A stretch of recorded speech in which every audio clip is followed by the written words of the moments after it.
तर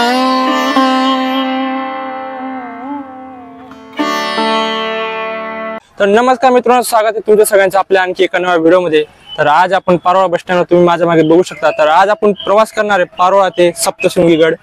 बस आहे 12:30ला, बघू केव्हापर्यंत बस आहे। काही आता 12 वाजले, तोपर्यंत तुम्हाला पारोळ्याचं बस स्टँड दाखवतो। बघू शकता पारोळ्याचं बस स्टँड काही अशा प्रकारचे 12चे दृश्य दुपारी। इथे बाकी काम चालू कॉन्क्रिटीकरणचं, म्हणून इकडे रस्ता बनवला तात्पुरता आणि इकडे कॉन्क्रिटीकरण झाले। बघू शकता बाकी इकडे एक अजून बस स्टँडची होते, प्लॅटफॉर्म होते, एवढे झाले। आता इथे अजून होते, बघू शकता तुम्ही पारोळा बस स्टँड। गाडी इकडे आली, बघू शकता तुम्ही सोयगाव धुळे। गर्दी बघू शकता तुम्ही पारोळा बस स्टँडवर कशी। इथे इगतपुरी जळगाव गाडी आली आणि काही अशा प्रकारची गर्दी पारोळा बस स्टँडवर बघू शकता। इकडे मित्र आहेत, आपल्या बॅगा वगैरे। अजून एक मित्र येतोय। बाकी पारोळ्यात नव्याने कलरिंग वगैरे झालेली बघू शकता तुम्ही। बोर्ड वेड लावायचे बाकी इथे फ्लॅट क्रमांकाचे। 12:30 झाले इथे बघू शकता, पण गाडी काही अजून आली नाही, गर्दी वाढली आहे बघू शकता तुम्ही। गाडी बघू शकता भेटलेली, पण फुल पॅक गाडी। इथे लास्ट मध्ये बसलेलं आपण, लास्ट मध्ये जागा आली। बाकी निघालेलं आपण पारोळ्यामधून बघू शकता तुम्ही। गाडी एवढी पॅक नाही, पण दोघं मित्र जे ते उभे बघू शकता तुम्ही। दोघं मित्र उभे, गाडी मागे बसलेलं मी एकदम।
पुढे जागा आहे।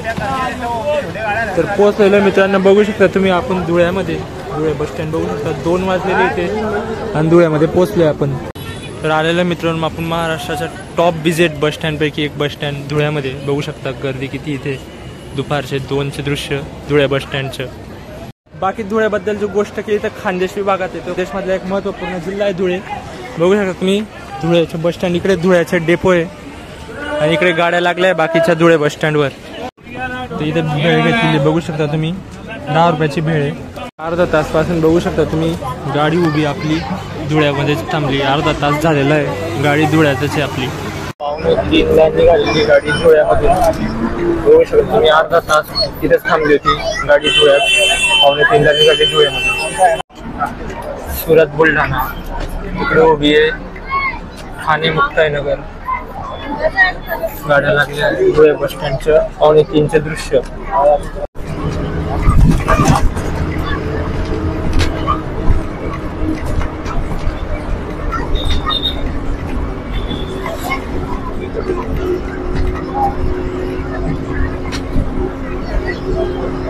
बेकार गर्दी आज आणि गर्दी फुल आहे आणि फुल ट्रॅफिक आहे आज, त्याच्यामुळे वेळेवर उशीर होता आपल्याला।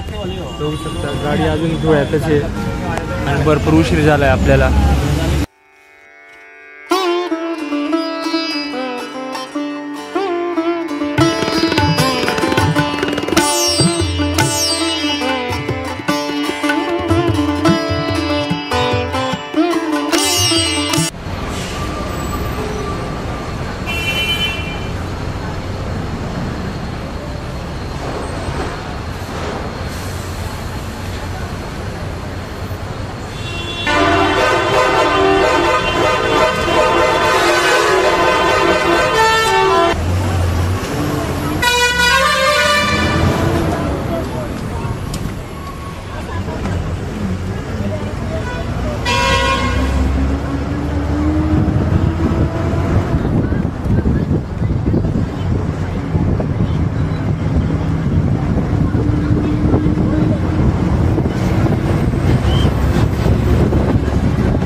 4:12 झाले.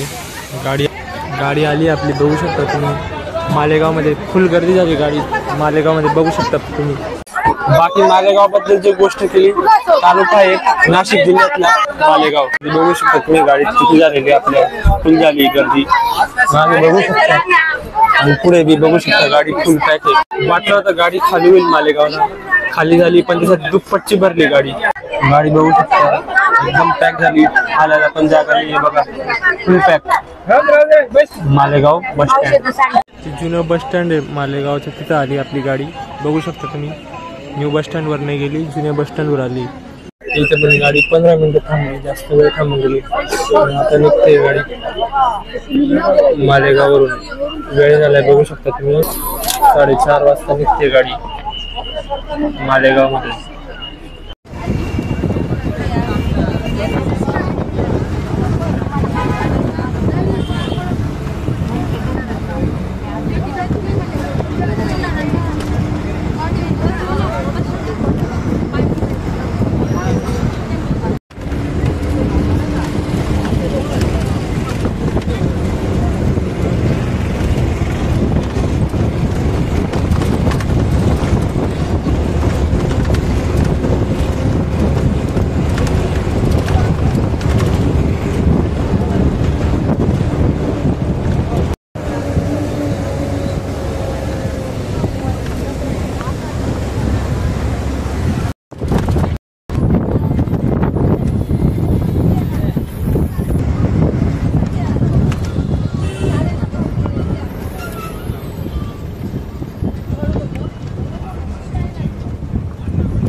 पोहोचलेलो कळवण तालुक्यात.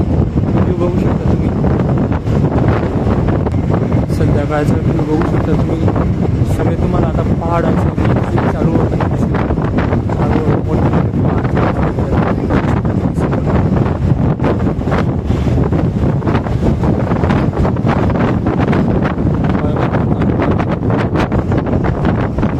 तर तुम्हाला चुकून कळवण तालुका देवळा तालुका ते आपण कळवणाच्या पुढे सध्या आपण देवळा तालुक्यातून. आणि आता येणार आहेत देवळात आलोय आपण, बघू शकता. 6 वाजले संध्याकाळचे आणि देवळामध्ये आपण एंट्री मारली.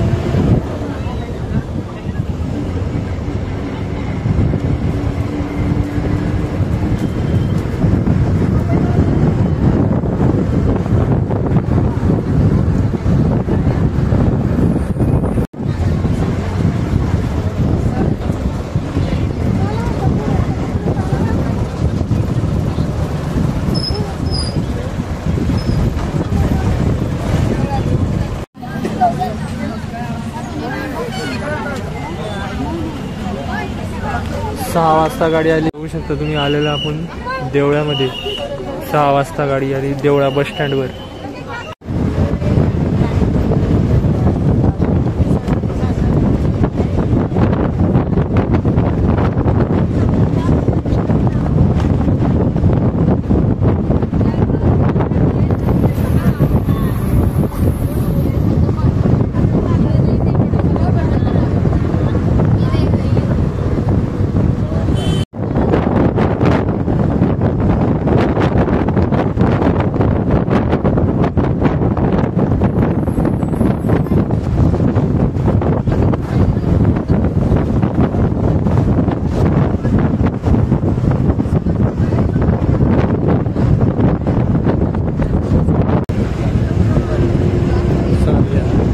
कळवण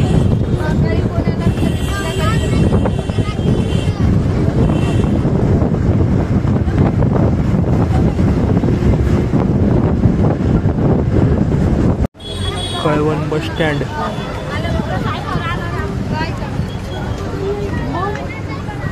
इथे वाटतं नवं बस स्टँड होतंय, बघू शकता तुम्ही. आणि आलेलं आपण कळवणमध्ये 6:30 वाजले. समोर कळवण आगार. तर मित्रांनो 6:30 वाजता गाडी आली आपली कळवणमध्ये. बघू शकतो तुम्ही कळवण बस स्टँड काय अशा प्रकारचं 6:30चं दृश्य कळवणचं. खाली उतरू शकत नाही. बघू शकता गर्दीमुळे एवढी गर्दी, इथे फ्लॅट गर्दी फुल. त्याच्यामुळे उतरलं तर जागा चालली नाही म्हणून मी इथेच बसलोय. कळवण गर्दी कमी झाली, आपली गाडी पण इथं खाली होते. गाडी निघली कळवण बस स्टँड मधून. बघू शकता कळवणचं 7चं दृश्य, संध्याकाळी 6:30चं दृश्य. आणि गाडी बऱ्यापैकी जी खाली झाली.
बघू शकता मित्रांनो काय धुवारी आहे. एकदम धुकं झालंय. पुढं काहीच दिसत नाही, फक्त हेडलाईटच्या जोरावर आपली बस जी चालू आहे. बघू शकता तुम्ही.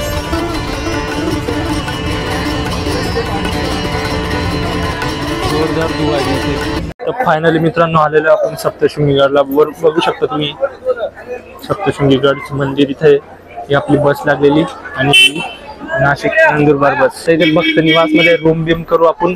तुम्हाला दाखवेल पुढची प्रोसेस कशी राहते काय नाही. व्हिडिओ अजून संपला नाही, एंड पर्यंत नक्की बघा. बाकी इथे गाडी आता चालली आपली डेपोमध्ये नाही बस स्टँड मध्ये चालली गाडी. तर मित्रांनो आपण गेलो सप्तशृंगी भक्त निवासात. तिथे रूम बुक केली व पहिले जेवलो. जेवण करून आपण गेलो रूम मध्ये, झोपलो मस्त. रूम तुम्हाला तिथे 100, 200, 500 पर्यंत भेटून जातील. तर मस्त झोप झाल्यावर सकाळी लवकर उठून गेलो मंदिराचं दर्शनात. देवीच्या पहिले मस्त पूजा घेतली, सामग्री व गेलो. 500 पायऱ्यात आणि गर्दी बी नव्हती सकाळी. वरती गेला, थोडा व्ह्यू एन्जॉय केला आणि गेलो देवीच्या दर्शनाला. आज गेल्यावर पण एवढी गर्दी नव्हती. अर्धा तासात आमचं देवीचं मस्त दर्शन झालं. दर्शन केल्यानंतर आम्ही आलो खाली. एक हेमाडपंथी मंदिर आहे, ते मंदिरात आम्ही दर्शन घेतलं. मंदिराच्या बाजूलाच तुम्हाला एक मोठा तलाव बघायला भेटेल. त्या तलावात लोक आंघोळ करतात, मग वरती देवीच्या दर्शनाला जातात. दर्शन करून आंघोळ आपली रूमवरच झाली, त्यामुळे आपण इथे आंघोळ केली नाही. थोडे फक्त फोटो काढले आणि देवीचं शेवटचं दर्शन घेतलं. आणि इथून देवीचे दर्शन करून आपण निघालो आपल्या पुढच्या प्रवासाला. तर घाटचा तुम्ही व्ह्यू रात्री बघितलं नसेल, आता दिवसा बघा घाट कसा दिसतो ते.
काय एवढे बसून